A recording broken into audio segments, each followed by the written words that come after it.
I've obviously come from the old age. I'm still a relic. I'm in a newsroom, writing full stories and editing full stories.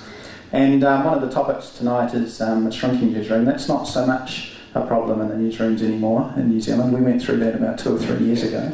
But even last year, during the recession, we didn't actually lose any editorial staff as such.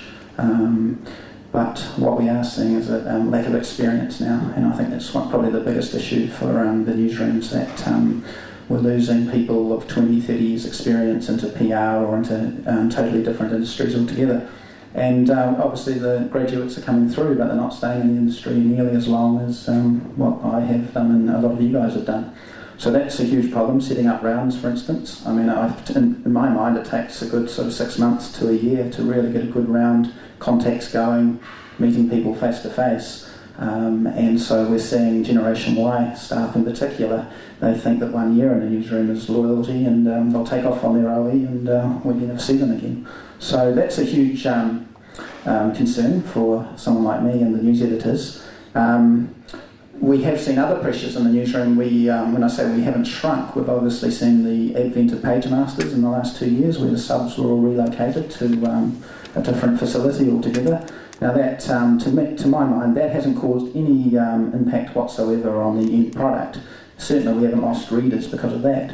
And in fact, the number of sub-editors who have been employed by APN or through page masters has actually increased as a result of that initiative.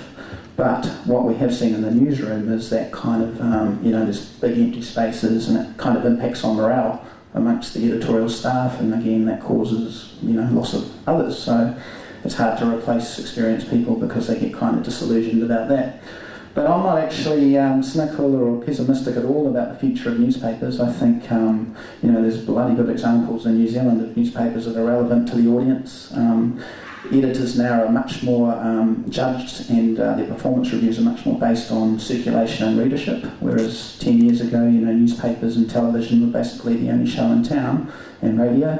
Well, nowadays, newspaper editors need to be held to account for their circulation and readership. And for instance, the Herald on Sunday that I spent 5 years at, we had to change the formula 3 or 4 times, having to listen to what was actually working for the paper and what wasn't. And journalists and PR people may think they know, but at the end of the day, it's all down to the sales. And I get a huge battering in blogs and from other journos and a lot of PR people about what we're putting on the front pages. But to be frank, I don't actually care what other journalists think. It's actually the readership.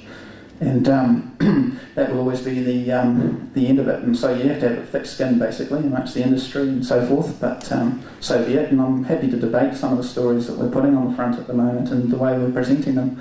It's the Robin Brooks story today is a case in point. I mean, it's, you may not like it, but people read it. And you may not think it's journalism that should be on the front page, but if we don't sell that paper, we're not going to have a product in which we can balance, good journalism inside, good hearty reads, good columns, good opinion pieces, and in particular at the weekends where we can have a feature section devoted to really getting in depth into the issues. So that's some of the pressures on an editor at the moment. And as I say, we're judged much more now on selling the paper, whereas previously we kind of coasted along, and unfortunately newspapers have reached the end of the line, and certainly some won't survive because they continue to not listen to what their readers are saying.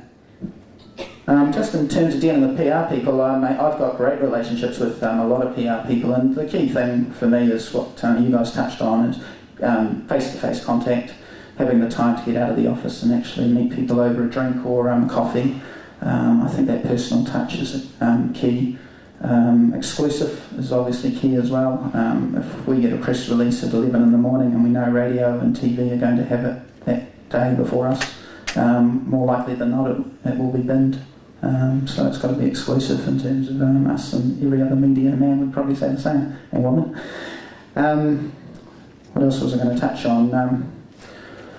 I think that's probably that for now, but happy to debate it later on.